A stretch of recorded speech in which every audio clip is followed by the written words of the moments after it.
Duaken Bapak Siono utawi Bapak Pansiono kabure derek ingkang wonten kembang ringgit matur sembah nuwun lantaran dalu menika nyawiji kalian seni campursari Padol Budaya.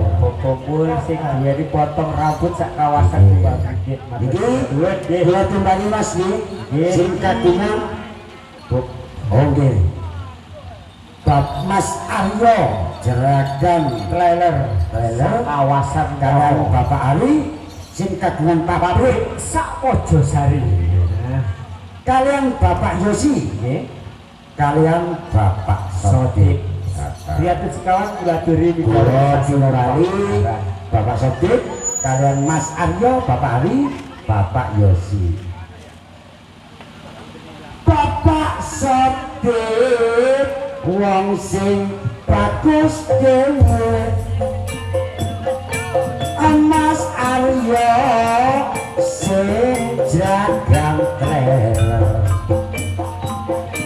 monggo mriki Bapak Yosi panjenengan campur niki dawa panjenengan Pak Sodik monggo Bapak Yosi Mas Aryo Bapak Ari Bapak Sodik.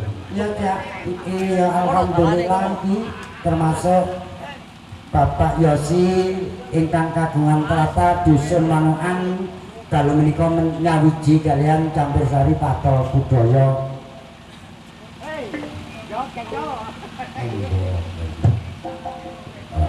Sembarang cak ucap oh dangdutan ya cembuaran iki pokoke gak njaluk lintang lugur mah itu ya. Ini. Mas, itu Mas, gendongnya Mas, sampean tepak dulu Mas. Matur sunuwun dumateng Bapak Ibu badhe nerawaken seni campursari Padol Budaya panjenengan saged saewan dhateng Dusun Manukan RT 2 RW 7 Dusun Manukan Desa Kalawasin Pungging Mojokerto.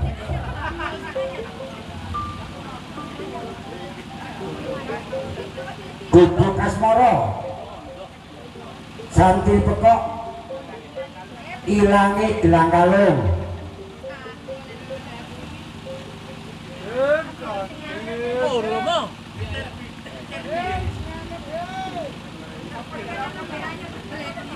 takonono Mbak Lia nyuwun apa? Oh mboten nyuwun. Wis gubuk asmara kok aja kuwatir. Lah ya beres. Dikene napa?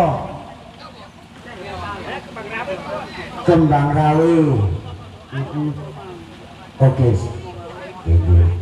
Iki matur suwun kabure dalu menika Bapak Mujianto ngrawakaken seni campursari Padol Budaya. Mugi-mugi sekeluarga ndadosaken barokah rezekine panjang umure sehingga ingkang ditan ndadosaken lare ingkang berguna kangge agama berbakti kaliyan tiyang sepuh kekawi. Mugi-mugi ndadosa keluarga sakinah mawaddah warahmah. Amin amin ya rabbal alamin.